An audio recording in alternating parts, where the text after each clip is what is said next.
Hello everyone. Hello hi नमस्कार जुहार जय माँ Samalei. Welcome back to Shivani Nayak blog. चलुन टिके हमर घर बाड़ी आड़ू बुली आसमा। बैगन गछरे देखुन केते सारा सुंदर सुंदर बैगन सब फलीचे। अधा कसी भी होइछे आ अधा हेलान। दुईटा न बैगन गछ जगा होइछे बाकी केते फलुछे जे नी कहून। एटा छुटकू बैगनटे कसीटे अच्छे चाँपके चाँप फलुथिसी न।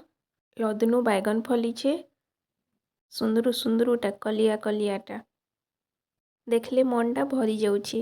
ताजा ताजा बैगन दुईटा तुली आनमी भावली कांजिकी आजी टमाटर कांजी बनामी। तो बैगन दुईटा तुली आनली एंदा फ्रेश फ्रेश बैगन घर बाड़ी तुली गला नेबे आउ जेनसीटा भजा बनाऊन चिप्स छानुन बहुत ही बढ़िया लगसी। तो दुईटा बैगन तुली नेली आउ मते अमृतभंडा भी दरकार थिला तो से लगी अमृतभंडा दुईटा भी तुली आनबी कहली। एते सुंदर बैगन दुईटा देखुन गोटे बड़ गोटे छोट करिकला तुलीछे। आईटा होचे टमाटर निहा फले टमाटर गछे आईटा अमृतभंडा जेनटा पाखे थिला सेटा गोटे तुली आउ लस्सी माने थिपु थिला दिने ई अमृतभंडार पनीर बनामा। आईटा धनिया पतर सरी गलान सरी आसलान तो धनिया पतर भी टिके नहीं जाऊँ। इटा भी दुई गेछा तुली नेली बहुते ही बहुते इटा दिया ही बाकी सरी आसलान सरी गलान। इटा पूरा ऑर्गेनिक कंपोस्ट ही सबू आमर चाषटा होइछे।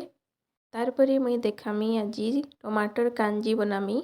तो हेथि लगी अरुआ चाउल नहीं जाइछे आउ टिके दरदर कुटा ग्राइंडिंग करदेमी काजे कि मते खुद दरकार आउ खुद हैला परे देखुन इटा ताकि टिके पानी दे दीछे 15 मिनट छाड़ी नौछे बतरी गलान। एबे गरम कली पानी डेक्ची रे आउ दे देली से अरुआ खुद के हल्दी टिके दे देली डबकेला परे देखुन 15 मिनट बाद पूरा हो गलान। आ सब्जी मोर इटा अमृतभंडा बैगन मूला टमाटर दुईटा काटिकी आ बंधाकोबी टिके इथि निजर अकॉर्डिंगली जिते सामान दे पारन सारू भी दे पारबे माखन भी दे पारबे जेनटा टिके आठ सब्जी है।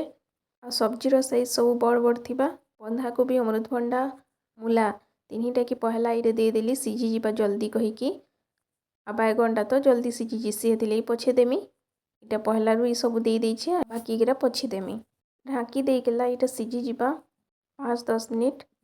आ दुईटा टमाटर इटा ग्राइंडिंग कर देली टमाटरटा भी एबे इथिरे दे देमी। आ तार आगरु इटा किछि कटा टमाटर आ बैगन दुईटा दे देली आ ग्राइंडिंग करिथिबार टमाटर प्यूरी के भी दे देली। नमक भी अकॉर्डिंगली दे देबे जेन हिसाबे बनैछन जति क्वांटिटी हिसाबे नमक दे देबे। आ देखुन 10 मिनट बाद सीझी जीवा सीझी गेला डबकी बसलान इटा मते टिके ठीक लागुथिला सेथि लगी पानी टिके भी ऐड करि नेली आ टिके नमक भी दे दी पानी जेहेतु देली तो 5 मिनट डबकी देली। देखुन मोर सबू सब्जी थी सीझी जाइए रेडी हो गला। भी तार लगी छुंक देमा तो लहसुन दीटा छेची नहीं छे कच्चा मिर्चा और सुखा मिर्चा मुई आमूल देवार लगी भूली जाइली तो हेथि लगी रेखेन आमूल दे देली आ छुंक दे देली कड़ी पत्ता भी टिके भूली गली घरे अच्छे और भूली गली हो आपण मैंने देबे आमर झोल थी टिके कड़ी पत्तार छुंक देले ही भल लागसी तो देबे तो टिके भूली जाइली आमूलटा भी टिके भूली गली पछे देली डबकेबार टाइम रे ही देवार थिला तो किछि नहीं होइसी थरे थरे एंता तो हेले भी बढ़िया टेस्टी लगुथिला। आ छुंक देला परे इटा फाइनल लुक किछि एंता थिला। आ 2 मिनिट भी इटा लास्ट डबकी नेथिली आ तार परे धनिया पत्तर गार्निशिंग करि नेली। एबे रेडी हो गला मोर टमाटो कांजी।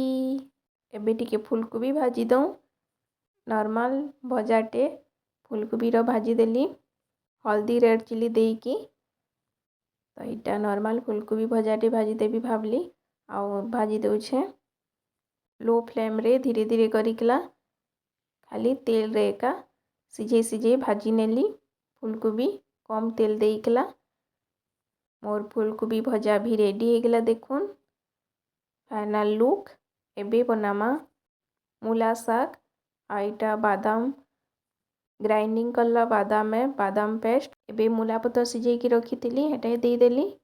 आईटा मूला शाग टिके रांधि देइछे। शाग गुटे तो निहाती दरकार है ना, तो एटा मूला शाग भी रेडी हो गला। भात रांधा बेले आलू दुईटा सिझे देइथिली, आलू दुईटा चिटकी नेली। प्याज धनिया पतर कच्चा मिर्चा नमक देकी नॉर्मली सो चिटकी देइछे। लेंबू टिके इटा चिपा हैला आउ सानी नौछे। ताहेले लंच थालीटा रेडी करि नौ।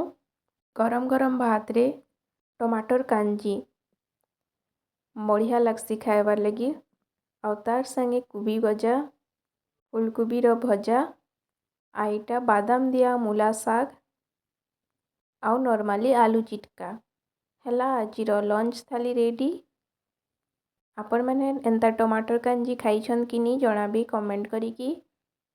आउ जेन मैंने नहीं खाई एंता थोड़ी बने खाई देखिए, बहुत टेस्टी लागसी।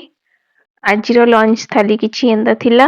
आ वीडियो भल लगले आपण मैंने निश्चित भावे लाइक करबे, शेयर करबे, सब्सक्राइब करबे। आ जेन मैंने ऑलरेडी सब्सक्राइब करिछन किंबा लाइक करसन समस्त बहुत बहुत धन्यवाद। ताहेले भिडियोटा आज इने रखमा। लंच स्पेशल थाली आज मो रेडी हो गलान। पे देखा नेक्स्ट वीडियो रे। टिल देन बाय बाय, जय जगन्नाथ। प्लीज जेन मैंने सब्सक्राइब नहीं करिछन चैनल के सब्सक्राइब कर देबे। Till then bye.